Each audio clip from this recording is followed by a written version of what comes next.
History of Afghanistan. The pre-Islamic which controlled the region from 550 BC until 331 BC.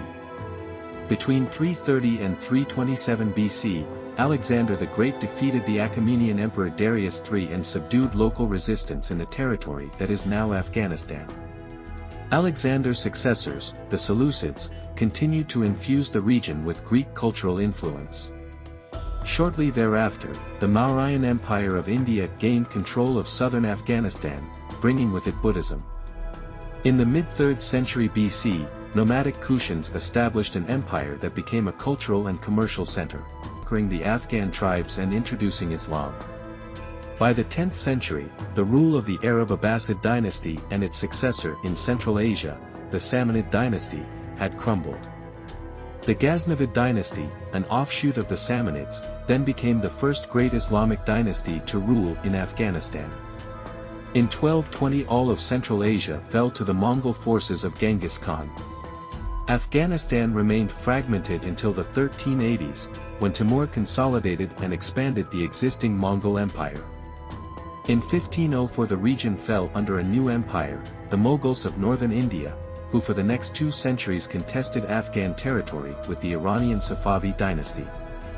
With the death of the great Safavi leader Nadir Shah in 1747, indigenous Pashtun, who became known as the Durrani, began a period of at least nominal rule in Afghanistan that lasted until 1978. The first Durrani ruler, Ahmad Shah, known as the founder of the Afghan nation, united the Pashtun tribes and by 1760 built an empire extending to Delhi and the Arabian Sea. The empire fragmented after Ahmad Shah's death in 1772, but in 1826 Dost Muhammad, the leader of the Pashtun Mohammedzai tribe, restored order. Dost Muhammad ruled at the beginning of the Great Game, a century-long contest for domination of Central Asia and Afghanistan between Russia, which was expanding to the south, and Britain, which was intent on protecting India. During this period, Afghan rulers were able to maintain virtual independence, although some compromises were necessary. In the First Anglo-Afghan War, 1839–42, the British deposed Dost Muhammad, but they abandoned their Afghan garrisons in 1842. In the following decades, Russian forces approached the northern border of Afghanistan.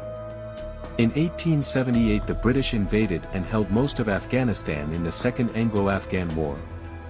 In 1880 Abdur Rahman, a Durrani, began a 21-year reign that saw the balancing of British and Russian interests, the consolidation of the Afghan tribes, and the reorganization of civil administration. Rahman's son Habibullah, ruled 1901–19, continued his father's administrative reforms and maintained Afghanistan's neutrality in World War I.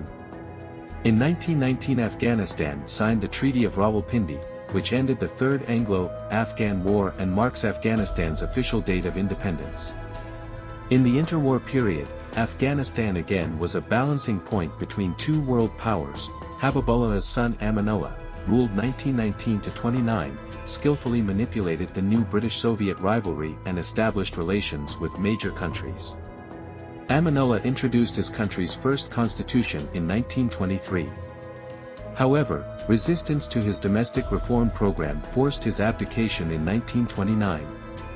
In 1933 Amanullah's nephew Muhammad Zahir Shah, the last king of Afghanistan, began a 40-year reign.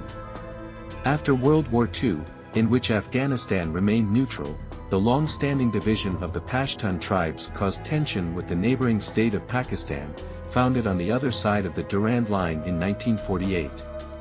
In response, Afghanistan shifted its foreign policy toward the Soviet Union. The prime ministership of the king's cousin Muhammad Daoud, Taliban granted the Arab terrorist organization al-Qaeda the right to use Afghanistan as a base.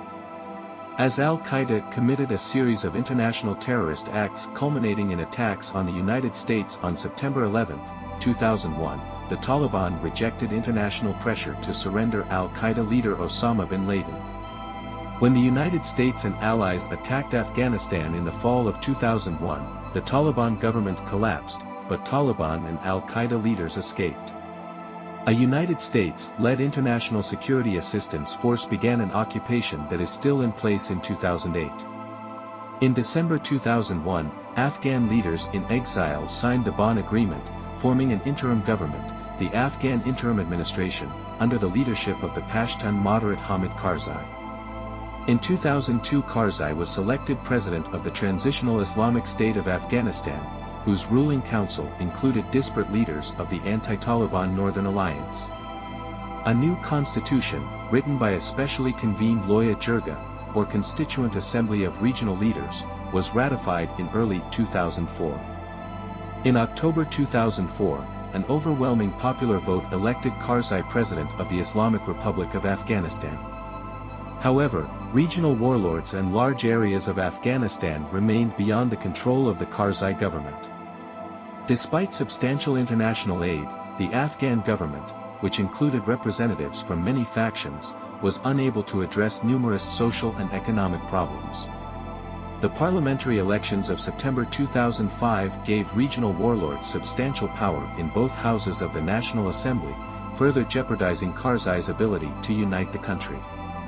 The Bonn Agreement lapsed after the 2005 elections.